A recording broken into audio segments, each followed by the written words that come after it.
welcome to the Jewish Road Podcast. My name is Matt, and I'm here with the great comedian. Woo, got a lot to live up to. Actually, he canceled, but I'll take you. Thanks for showing up here. We are here. That's a funny one. That's pretty good. We'll take it. Welcome to a little bit of what we call a fun episode. We always have a little bit of fun, but Need this to have one, a little laughter in life. just a little bit. You know why? Times are tough. Times are tough. Things are not easy. And so what we like to do is have a little bit of humor. We need to laugh in these times especially. So as you've heard throughout the entire podcast, this is our check. It's a gut check for us to be able to say we're not going to take ourselves too seriously. It relieves us of the, boy, we really got to get that cough button thing working. Oh, is this it? Well, it is, but it's not plugged in. It doesn't work. We tried it. Well, thanks for coughing really loud. That is the problem with you having a headset microphone on. You used to like throw your head on the floor. We'd have to mute it all, but now it's just it's all there. Okay. Well, yeah. Thank you for covering it. Did you want to say something? what do I want? Oh, you interrupted me. Yeah, I was going to say something, and then you interrupted my interruption, so I forgot what I was going to say. We like to have times of being funny, but we don't want to be not serious with the scripture, so we separate it. We have a funny time. We call it Back to the Catskills, but when we get into the Word, that's more serious. There you go.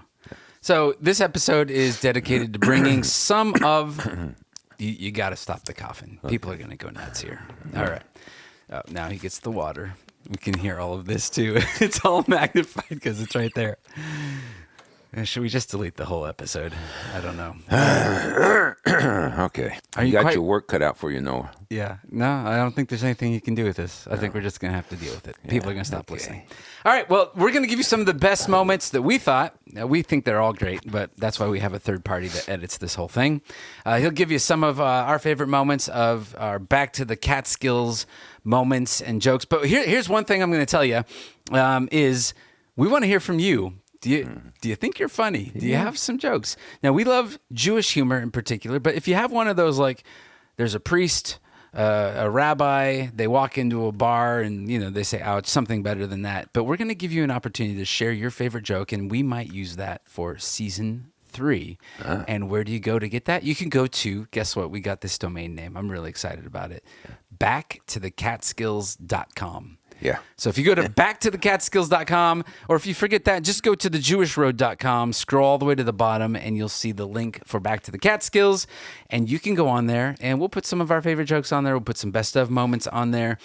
We have some ideas and things we're going to be developing, but it'll be real simple for now. You can submit your favorite joke, and maybe we'll do it. But be appropriate, please. This is a family show. But hey, do you have any jokes just before we get kicked off in some of the best of moments? So a man sees a psychiatrist who tells him, "You're crazy." Yeah. The man says, "I want a second opinion." All right. The shrink says, "Okay, I think you're ugly too." That's good. I like that. That's like good. that? That works. How about this? I just got back from a pleasure trip. I took my mother-in-law to the airport. I heard one. Do you know what mixed feelings, mixed emotions are? No. Mixed emotions is when you see your brand new Cadillac driving off the cliff, but your mother-in-law is inside of it. That's mixed emotions. That's mixed emotions. Yeah. Wow.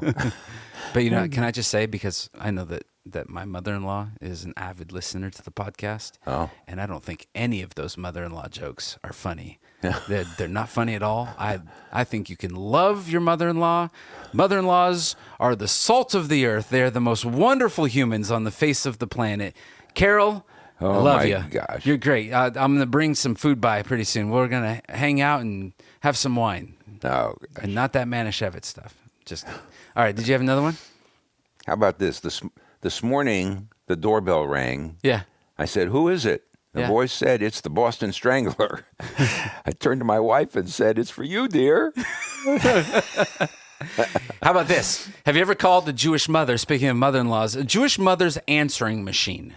If you ever call a Jewish mother, this is what the answering, you know what an answering machine is, but some of our younger audience, they might not. But this is what it would say. For Kugel, press 1. For knishes, press 2. For some chicken soup, press 3.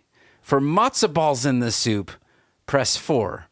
And if you're calling to ask how I'm feeling, you have the wrong number because no one ever asks how I'm feeling. No, really, I'm fine. Beep, beep, beep. How about this? The waiter finally comes up to this kvetching old women at the table and says, "Hello again, ladies. Is anything all right?" No, nothing is ever. Man, if you've gone to a restaurant with a Jewish family, I remember years ago, I went to it was a presentation in Hollywood with Maury Amsterdam and all of these old timers called Back to the Catskills, actually. And before the show even started, someone came on the PA system and said, "Ladies and gentlemen, we have found in the lobby a diamond-studded bracelet, gold bracelet, very beautiful. Will everybody who lost it please come out to the lobby?" That's pretty good.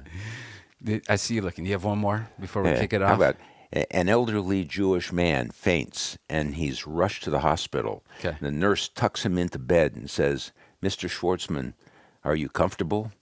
Schwartzman replies, "I make a living." All right. Well, good. Hey, I think that's it for now. What we're going to do is we're going to say goodbye. Thanks for listening to Season 2. This is some of our favorite moments from Back to the Catskills for Season 2. Check it out.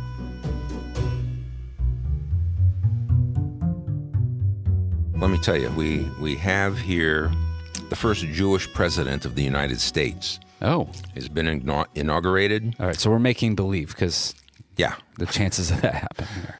And the first Jewish holiday that follows his inauguration is, guess what it is?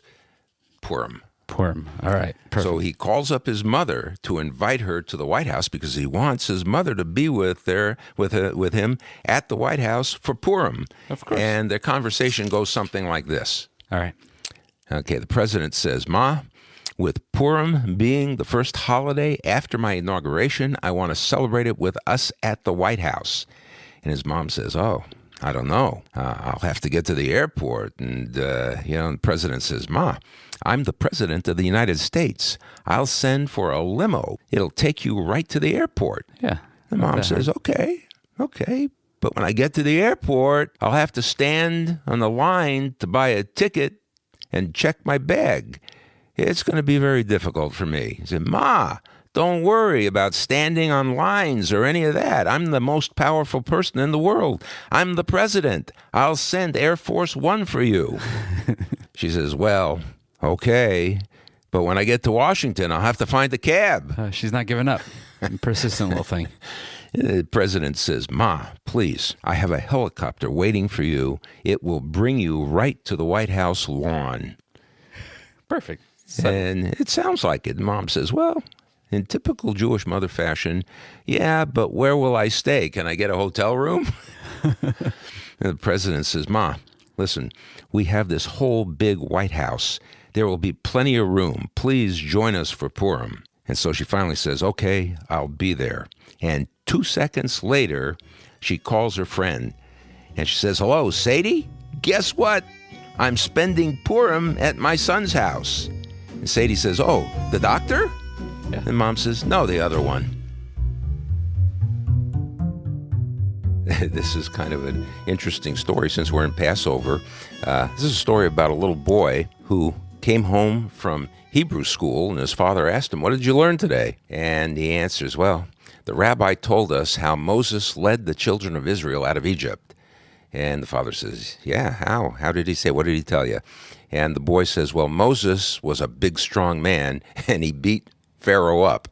Oh. And then while Pharaoh was down, he got all the people together and ran towards the sea. And when he got there at the sea, he had a Army Corps of Engineers build a huge pontoon bridge. Wait. I think we've diverted from the script a little bit, right? It might be, but this is the story. This is what he's telling his dad. All right. So they built a big pontoon bridge. Yeah. And once they got out onto the other side, all the Jewish people got across on the bridge. Then they blew up the bridge while the Egyptians were trying to cross.